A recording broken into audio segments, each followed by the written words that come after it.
Between Life and Death by Jaclyn. Chapter 24. The errant breeze plucked at my hair, mussing it as we ran down the soaped stone streets towards the bathhouse. The smell of fresh rain, decomposing leaves, and wet soil painted the air with heavy brush strokes. The droplets swirled and twirled as they gently rained down, and although they did not pound with ferocity, it was the constant, steady trickle that left us soaked and cold, the temperature low enough that it felt like winter was stirring awake. Ducking inside, I shook off the water droplets that had yet to soak into my clothes, my teeth chattering. Harper's painted lips quivered, her makeup smeared, her hair clinging to her head. I imagined I looked no better. I groaned, realizing I would have to do my hair and makeup for the third time today. "Where have you two been?" screeched a woman's voice with the tenacity of a vulture. The madam stepped out from the shadowy claim of the stark hallway. She jerked the bronze candlestick upright, casting the deep planes in her face in a harsh glow, illuminating her age. Her hair, which was typically neatly piled on top of her head, looked a bit more sporadic tonight, some forgotten wisps falling loosely by her neck. Two hulking men stood behind her. "That could not be good. We were sick," Harper lied, her hands rubbing her arms, chasing away the bitter cold. "You two better have been deathly ill. I received word from neither of you explaining that you would be away. Do you know that I had to ask some of the girls to work double shifts? Do you think that is fair?" She scolded us like she had just found us with our hands in the cookie jar. In some strange way, it almost came across as motherly. "We were really sick," I chirped. Smooth, not. Her cheeks, tinted with frustration, matched the red in her velvet gown. She turned to me, eyes shooting daggers. "I was lucky she wasn't cursed. And you? Do you have any idea what trouble you caused for me?" "Shit, she knows." Harper and I exchanged worried looks, both of us ignoring the warning in our guts, shrieking to cut and run. "The king's advisor refuses. He refuses to see any of my girls." The madam spat at me, her tone acidic. She clenched the candlestick holder, her knuckles bone white, the dancing firelight illuminating the lines of the angry, bulging veins threatening to explode out of her hand. I noticed a matching vein protruding from the middle of her forehead. I thought she was going to launch the candlestick at my head, but instead, she let out an aggravated groan and pinched the bridge of her nose, as if she felt a nosebleed coming on.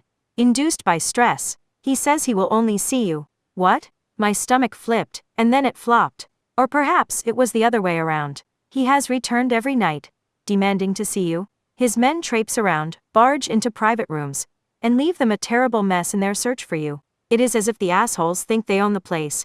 She scoffed under breath. "I don't know what you did, but he has threatened to close Therm's Deluxe down should I not produce you by this Thursday." The king's advisor was threatening to shut the bathhouse down? Clearly, I had not just poked the so-called bear, I had harpooned a grizzly. I swallowed. "She isn't well enough," Harper exclaimed, trying to cover for me, trying to bucket our way out of my sinking plan. "Well, that's a shame, isn't it? The king's advisor is here tonight, and I will be damned if I let years of hard work be for nothing." The madam hissed at Harper. She turned to me. "You have two choices, Sage dear. You can come with me on your own, or," she gestured to the bare-chested brutes standing behind her, "Maximus and Enrico can drag you there." Harper took a protective step in front of me, but I caught her clenched fist and squeezed it gently. "It's okay, I'll go with them." She turned to me, concern weighing her brow. "I'll be fine," I offered, nodding reassuringly. I squeezed her hand one more time before I followed them down the long, quiet corridor. Exaggerated moans and breathy laughter echoed around me. The sounds ging ever so slightly with each closed door we walked by, but the crescendo was always the same, overdone and fake. The madam had me stripped, scrubbed, and decorated, a repeat of before. They adorned my curves in sheer fabric, painted my lips a soft, virginal pink, and scented my skin with rose and gardenia. After, they paraded me through the halls like some prize, unbred mare en route to the mating stalls. The madam offered me a withering glare before she slammed the door behind me. I jumped, startled by the abruptness of it. "Hello?" I asked. The all-too-quiet room dipped in the essence of sex, jasmine, and must. No answer came. My attention shifted to the doorless frame draped in strings of crystals and beads, wondering what waited for me through there. Candles dotted the floor, their light casting the room in a honey, soft glow, their flickering flame mirroring the sensation in my churning gut. The air shifted. It cracked, and out, from the shadows stepped Vaughn? I asked, not understanding how he could suddenly just appear. Perhaps he had been here all along, my logical side reasoned. Tonight, he wore all black. And when I say he wore it, I mean he fucking wore it. His tight leather pants showed off his toned, powerful thighs. His hair, an obsidian mane thrown into a messy topknot, a few strands left out, fell around his face, framing his masculine features which were currently set in stone. Cloaked in darkness, he stalked towards me. I meant what I said. You were not to come back here. It's not like I have a lot of choices, I countered as I stepped back towards the door, my movement driven by the carnal way he looked at me. I'm not accustomed to being disobeyed, kitten. He raised his arm over my head and pressed it against the door, locking me between two exceptionally hard things, one made of oak and the other of steel. But as infuriating as I find it, it is your most attractive quality, he whispered, his breath hot against my ear. It makes me want to fuck you against this door, make you praise my name so loud that all three realms hear you. His words, primal and unadulterated, were like a summoning, coaxing my inner self to embrace her sexuality. I sunk my teeth into my glossy bottom lip, tugged at it, and then I said, without an ounce of shame, then do it. Then everything was moving. His demanding mouth delved to my neck, the tip of his sharp canines grazing against it as he kissed the sensitive skin. I tipped my head back, exposing my neck to him. Whatever he wanted, I would let him take. His fingers bunched and gathered my hair as he moved his lips up, over my jaw, and then brought them down to my mouth. With strong, skillful arms, he lifted me from the floor. Free from gravity, I wrapped my legs around his torso, my core pressing into his hardness. His pants, which I had admired mere seconds ago, now something I cursed. My hands shot to his waist. I familiar with his belt. It might touch too frantic, too heated, too desperate, when I heard boot heels coming from the other side of the wall.